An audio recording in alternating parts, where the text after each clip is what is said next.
Time to move on to our second boycott of the evening, Mayo, the county that bequeathed us the name boycott. Ireland in the late 1920s was a fledgling state trying to find its feet. The Irish government, led by the President of the Executive Council, Cosgrave, adopted a strong policy against corruption, favouritism, nepotism, jobbery, especially when it came to filling government-funded positions. Cosgrave, where are you today? In 1926, the Local Appointments Commission was set up to oversee recruitment to senior posts in local authorities and to take away the power of patronage from county councils. By 1930, the Commission had made over 100 appointments, and county councils were legally obliged to accept these appointments until the curious case of the Mayo librarian. Just as the assassination of Archduke Franz Ferdinand 100 years ago should not have precipitated the First World War, so the appointment of a county librarian in Mayo in 1930 should have remained a small local controversy and should never have escalated to become a national issue that threatened to bring down the government. July 1930, 24-year-old Protestant Letitia Elizabeth Aileen Dunbar Harrison, imagine walking around with that for the rest of your life, applied for one of the 5 county librarian positions advertised. She'd been educated at Alexandra College and had graduated from Trinity with an honours degree in French and Spanish. She'd worked as librarian at Dublin County Library headquarters and later in the Rathmines Public Library, many of us know that library, where she specialised in children's books. When Letitia was interviewed by the Local Appointments Commission for the post of Mayo County Librarian, objections were raised because of her lack of Irish. But while proficiency in Irish was a requirement for public service positions, there was a get-out-of-jail clause. The legislation allowed an office holder 3 years to acquire the language. In reality, of course, the real objection to Letitia had nothing to do with her lack of Irish. Nor, according to historian J.J. Lee, had it anything to do with local resentment at what was perceived as metropolitan intrusion. The core problem, says Lee, was that Letitia suffered from the dual stigma. She was a Protestant and she was a Trinity graduate. The local branch of Catholic Action, the political arm of the Catholic Church, protested against the outrage of her appointment. Reverend Dennis O'Connor, chairman of the Library Committee, took the lead. A Protestant young lady has been appointed as our library advisor. Her culture and philosophy are, on many vital questions, diametrically opposed to Catholic principles and Catholic ideas, and therefore we, as Catholics, cannot be guided by her in selecting the literature that we need. In November 1930, the Mayo Library Committee, composed mainly of Catholic clerics, rejected Letitia's nomination as county librarian. During a Senate debate in 1986, then-Senator Michael D. Higgins claimed that 24 out of the 26 members of the Library Committee voted against her appointment. In defiance of the law, Mayo County Council voted to accept the Library Committee's rejection of Letitia and to defy the central government by refusing to pay the new librarian's salary.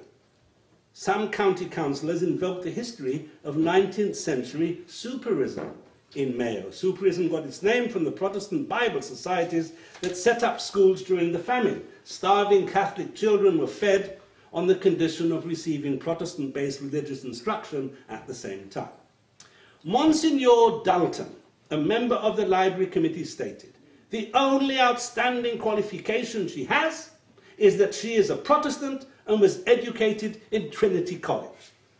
Are these not peculiar qualifications for a Catholic county like Mayo? 99% of the people of Mayo are Catholic.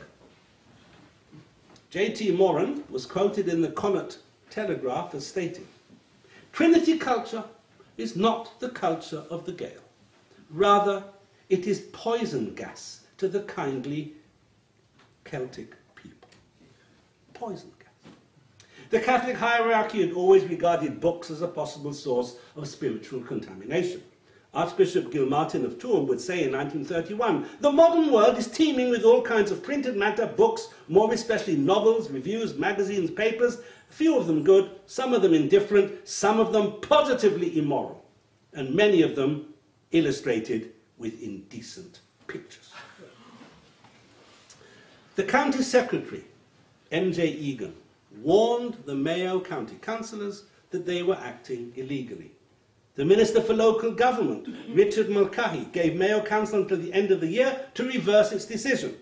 Egan called for an emergency meeting of the council for December the 27th, 1930, at which the councillors refused to change their original verdict. The government also refused to budge. Mulcahy dissolved Mayo Council on December the 31st and appointed a commissioner, B.J. Bartley, to carry out its functions. I'm not certain, but this could have been the first time this ever happened in the modern state. One of his first acts, of course, was to appoint Letitia as librarian. However, in the county where the word boycott was born, soon after her arrival in Castlebar, Letitia faced a boycott of library services organised by clerics and conservative Catholics. All but 5 of the 130 Mayo library centres boycotted the new librarian. The Mayo Library Row, as it was now commonly known, made headlines in Ireland and as far away as Boston. To support the library boycott, Catholics were commanded to stop paying local rates until the outrage was resolved. Archbishop Gilmartin encouraged the boycott. It is gratifying to see how the representatives of our Catholic people are unwilling to subsidize libraries not under Catholic control. Not to speak of those who are alien to our faith. It is not every Catholic who is fit to be in charge of a public library for Catholic readers. Such an onerous position should be assigned to an educated Catholic who would be as remarkable for his loyalty to his religion as for his literary and intellectual attainments. Soviet Russia, eat your heart out. The boycott lasted for months and eventually reached the floor of the Dáil. One TD said it would be fine if Miss Dunbar Harrison was only handing out books, but the problem was she might actually recommend a book to somebody. Another TD weighed in. If there were 2 qualified people who had to deal with the Catholic community, and if one was a Catholic and the other a Protestant, I would unhesitatingly vote for the Catholic. Let us be clear and let us know where we are. Do not try to force upon a Catholic community a librarian in the quality, so to speak, of a teacher to whom they object. You have the result that the whole library system has been nullified and rendered naught as far as Mayo is concerned. It is a fundamental teaching, a fundamental matter for Catholics. Every Catholic deputy in the House knows I am speaking the truth. And who was the speaker? Opposition leader Eamon de Valera. President of the Executive Council, Cosgrave, was anxious to resolve the situation. A general election was pending, and he feared that the government was in danger of losing the support of the many Catholic bishops and priests. The government held secret talks with church leaders, which almost led Cabinet Minister Desmond Fitzgerald, father of Garrett Fitzgerald, to resign. The Cosgrave government produced an Irish solution to an Irish problem. They offered Letitia a promotion, working in the military library in Dublin. Ironically, soon after she took up a new position, Letitia married the Reverend Robert Crawford, a Methodist minister she'd met in Castlebar. Due to the marriage bar, then enforced in the public service, of course, she resigned her post and began a new life as a Methodist minister's wife. She failed in her quest to become Ireland's first ordained Methodist minister. but her move led the way to women eventually being ordained. Letitia, later known as Aileen Crawford, died in 1994, aged 88, and from the time she left Mayo, she never uttered a single word about the boycott. We now move on to our third boycott of the evening, and once again it is a boycott instigated by Catholics against Protestants. The origins of this boycott lie in a love match between Sheila Kelly, a Church of England Protestant from Johns Hill, Fethard-on-Sea in County Wexford, and Sean Cloney, a Catholic from Dungulf, a short distance to the north of Fethard-on-Sea. The families knew each other. Sheila's father, Tommy, a Protestant farmer, had bought cattle off Sean's mother when the family were destitute in the 1930s. Sean and Sheila both attended the local Catholic national school in Polford. Sheila's father thought he would get a better education there than in the local Protestant school. Their blossoming relationship led to Sean being banned from the school's dramatic society by Father William Stafford, the local Catholic priest. In 1948, Sean visited Sheila in London, where she was working as a domestic for a Jewish family in Golders Green. You couldn't make it up. When Sheila returned home to Ireland for a visit, their relationship intensified.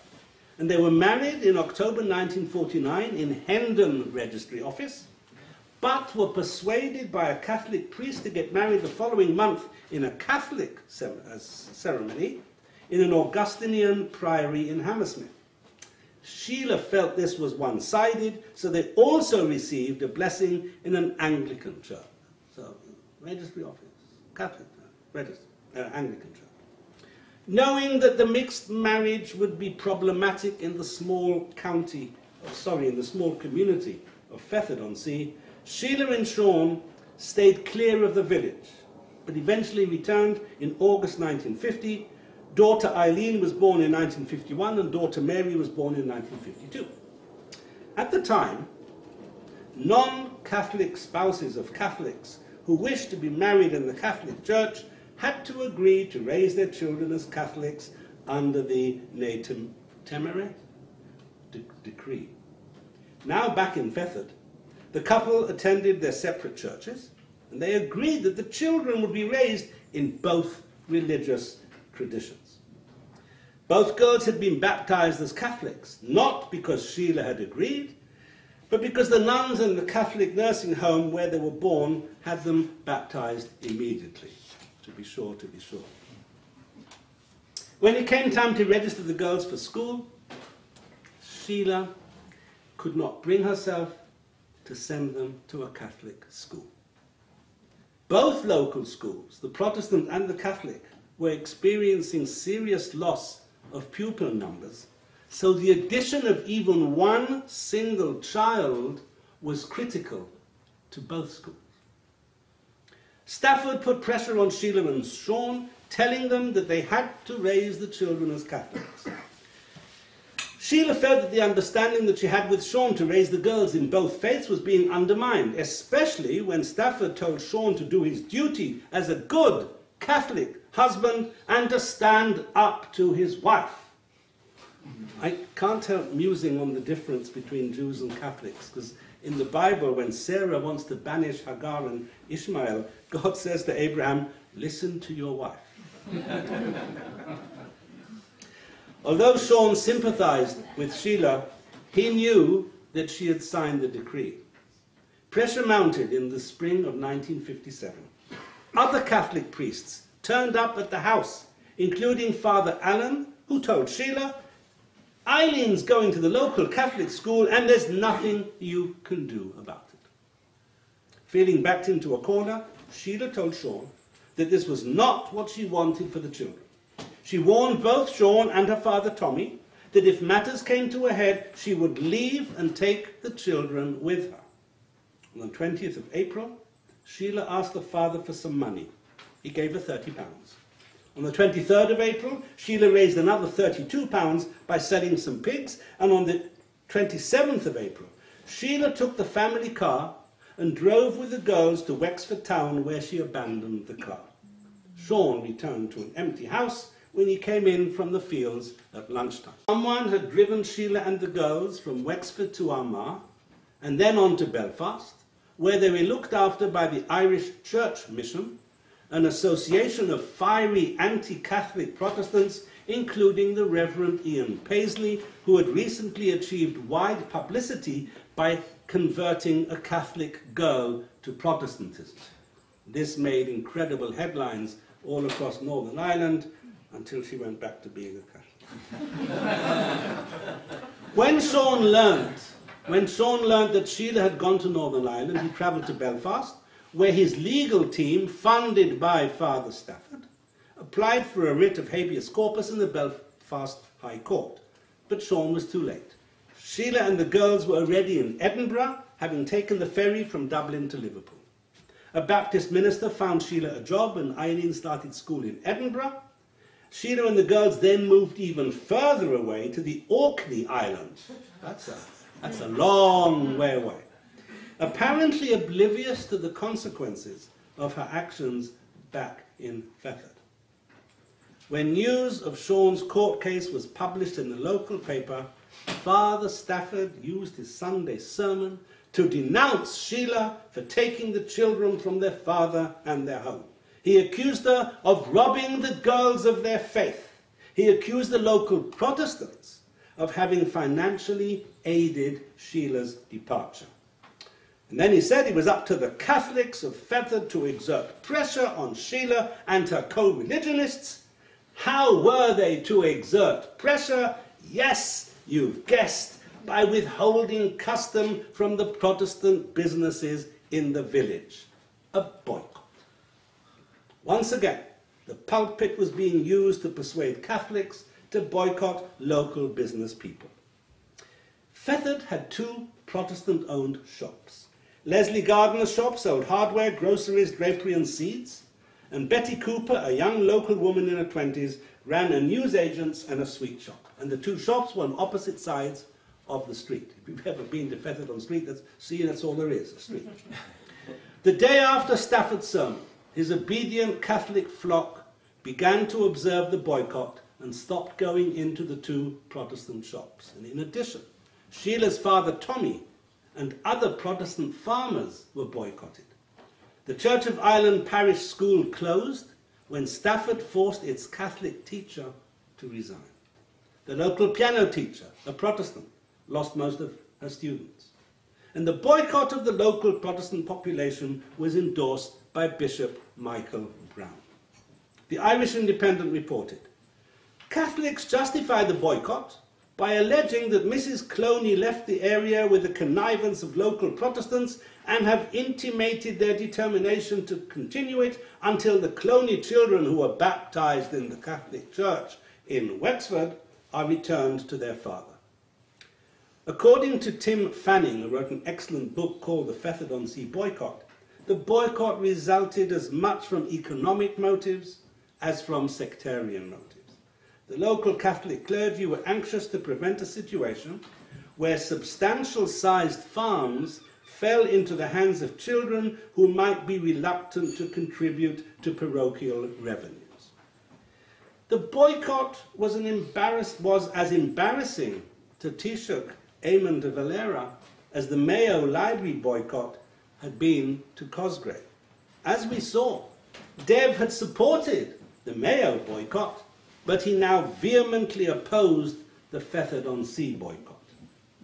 He'd been trying to project an image of the Republic as a place that was tolerant of minorities, with Dublin's Jewish Lord Mayor Robert Briscoe just returned from a successful tour of American cities. So on the 4th of July 1957, Dev openly condemned the boycott while calling on Sheila to keep her word regarding the girls' education. The unionist establishment and the media north of the border were making hay of the Fethard boycott. There were collections in the shipyards of Belfast to aid the beleaguered Protestants in Fethard-on-Sea.